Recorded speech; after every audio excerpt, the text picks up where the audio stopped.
បានចាប់ទៅជាមនុស្សបន្ទាប់ពីព្រះយេស៊ូវបានណែនាំឲ្យយើងគោរពឧស្សាហ៍ដ៏វិសុទ្ធដែលយើងទទួលស្គាល់ពិតមែនព្រះយេស៊ូវជាព្រះគ្រីស្ទនៅពេលនោះព្រះយេស៊ូវចាប់ផ្ដើមទេសកកម្មតែម្ដង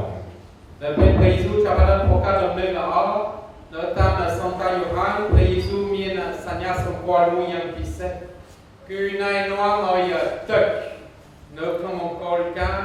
ទៅជាភពយ៉ាងបាយជូរដើម្បីឲ្យភ្ញៀវទាំងអស់ពុពេដោយអំណរសប្បាយនិងបន្តជំនាញបានដល់ពេលយើងឃើញសញ្ញាសម្គាល់នេះយើងចាប់ផ្ដើមយល់ដែរអំពីរបៀបព្រះយេស៊ូវធ្វើដំណើរជាមួយយើងហើយនេះជាចំណុចទី1ដែលយើងប្រកាសទទួលសម្រាប់ឆ្នាំ2022នេះព្រះយេស៊ូវធ្វើដំណើរជាមួយយើងនៅក្នុងគ្រប់កាលៈទេសៈនៃជីវិតរបស់យើងពេលព្រះយេស៊ូវបានជ្រើសរើសមង្គលការដើម្បីបង្ហាញសញ្ញាជាមួយរបស់ព្រះអង្គគឺពេលវេលាមួយដ៏សំខាន់ណាស់សម្រាប់ឧស្សាហ៍នីមួយៗអាពាហ៍ពិពាហ៍ជាពេលវេលាដែលយើងពុំពេញដោយអំណរសប្បាយយើងរៀបចំយូរយើងអញ្ជើញភ្ញៀវរបស់យើងដើម្បីជួបលៀងយើងរៀបចំតុយ៉ាងច្រើនក្តីប្រពន្ធថ្មីពុំពេញដោយអំណរសប្បាយដោយបង្កើតឧស្សាហ៍ថ្មីឪពុកម្ដាយលោកតាលោកយាយបងប្អូនរៀបចំខ្លួនយើងហើយយើងមានពិធីនានាតាមប្រពៃណីនៅណែនាំឲ្យគ្រួសារទាំងអស់មានសេចក្តីសុខខ្ញុំបានឃើញនៅក្នុងរដូវ COVID-19 គេបានបិទរោងការដូច្នេះនៅពេលហ្នឹងមានប្រមាណគ្រួសារដែលការស្ងាត់នៅក្នុងវិទ្យាយើងក៏មានច្រើនដែរជួនកាលមានភ្ញៀវមានតែ4-5នាក់តែប៉ុណ្ណឹង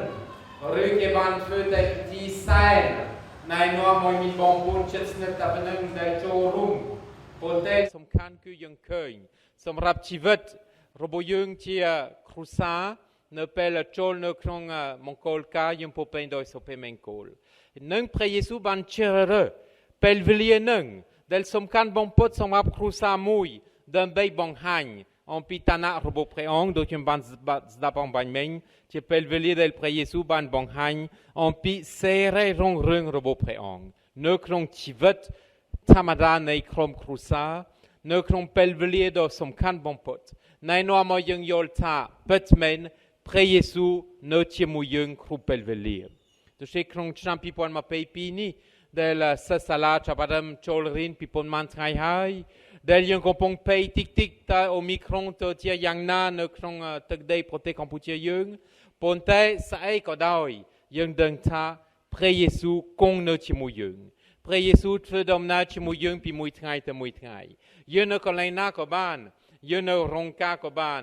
យើងនៅសាលាក៏បានយើងនៅក្នុងវិហារក៏បានយើងនៅជាមួយគ្រួសាររបស់យើងរកស៊ីយើងធ្វើការយើងឈឺដែរយើងមានទុក្ខលំបាកក៏បានដែរយើងដឹងថាព្រះយេស៊ូវគង់នៅជាមួយយើងហើយនេះជាអ្វីដែលសំខាន់បំផុតប៉ុន្តែនៅពេលយើងទទួលស្គាល់ព្រះយេស៊ូវនៅគង់នៅជាមួយយើងត្រូវការនឹកឃើញដល់ពាក្យរបស់ព្រះនាងម៉ារីដែរនិងព្រះនាងម៉ារីបានមានប្រសាសន៍ថាអ្វីដែលលោកប្រាប់ឲ្យធ្វើចូលធ្វើទៅ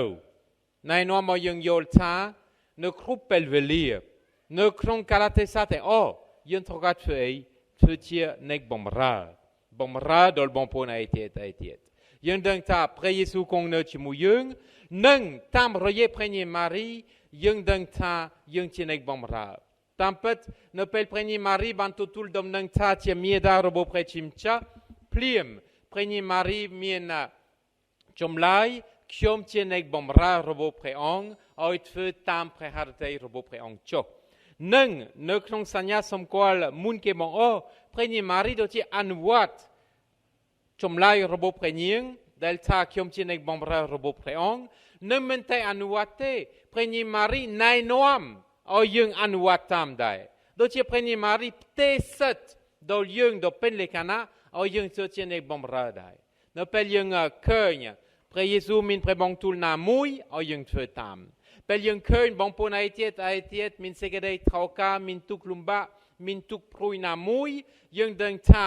នៅក្នុងទុក្ខលំបាកនៅក្នុងទុក្ខព្រួយនៅក្នុងអំណរសប្បាយនេះដែរមានវត្តមានរបស់ព្រះយេស៊ូវដោយសារព្រះយេស៊ូវគង់នៅជាមួយយើងដែរហើយនេះហើយណែនាំឲ្យយើងគ្រប់ពេលវេលានៅក្នុងជីវិតរបស់យើងឲ្យយើងនៅឃើញនេះយើងជាអ្នកបម្រើ nek bombra chimui prenye Marie nek bombra tam robie pre Yesu nang tampetនៅក្នុងឆ្នាំ2022នេះឲ្យយើងយកចិត្តទុកដាក់ដើម្បីទៅជាគ្រីស្ទបរិស័ទសកម្មគ្រីស្ទបរិស័ទដែលធ្វើដំណើររួមជាមួយគ្នាគ្រីស្ទបរិស័ទដែលជាបម្រើគ្នាទៅវិញទៅមកនៅក្នុងព្រះសហគមន៍គ្រីស្ទបរិស័ទដែលជាបម្រើបងប្អូនឯទៀតនៅក្នុងគ្រប់កាលៈទេសៈឯនេះយើងដឹងហើយយើងបានស្ដាប់នៅក្នុងអត្ថបទទី2ហើយយើងជាអ្នកបម្រើតាមអំណោយដែលយើងបានទទួលយើងបានទទួលព្រះវិញ្ញាណតែមួយយើងបានទទួលជំនួយតែមួយយើងបានទទួលពិធីជំនួយទឹកតែមួយប៉ុន្តែយើងជាអ្នកបម្រើព្រះអម្ចាស់តែមួយព្រះអង្គដែរយើងទាំងអស់គ្នាយើងមានសមត្ថភាពខុសៗគ្នាយើងមានកម្លាំងខុសៗគ្នាយើងមានអាយុខុសៗគ្នាដែរប៉ុន្តែនៅក្នុងស្ថានភាពរបស់យើងផ្ទាល់នៅក្នុងសមត្ថភាពរបស់យើងផ្ទាល់នៅក្នុងអាយុរបស់យើងផ្ទាល់យើងធ្វើដូចម្ដេចដើម្បីទៅជាអ្នកបម្រើnek bomra សង្គម nek bomra បងប្អូនឯទៀ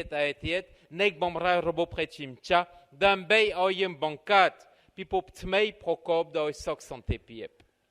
នៅក្នុងសាលិកិតរបស់សម្ដេចប៉ាបនៅក្នុងឱកាសថ្ងៃទី1ខែមករាដែលជាជីវីដែលយើងអធិដ្ឋានសម្រាប់សុខសន្តិភាពនៅក្នុងពិភពលោកសម្ដេចប៉ាបបានអញ្ជើញយើងឲ្យយើងយកចិត្តទុកដាក់រវាងគ្នានឹងជាពិសេសក្មេងៗជាមួយចាស់ឲ្យចំនួននីមួយអាចធ្វើដំណើរជាមួយគ្នាដល់ពិតប្រាកដមែនហើយនៅពេលចាស់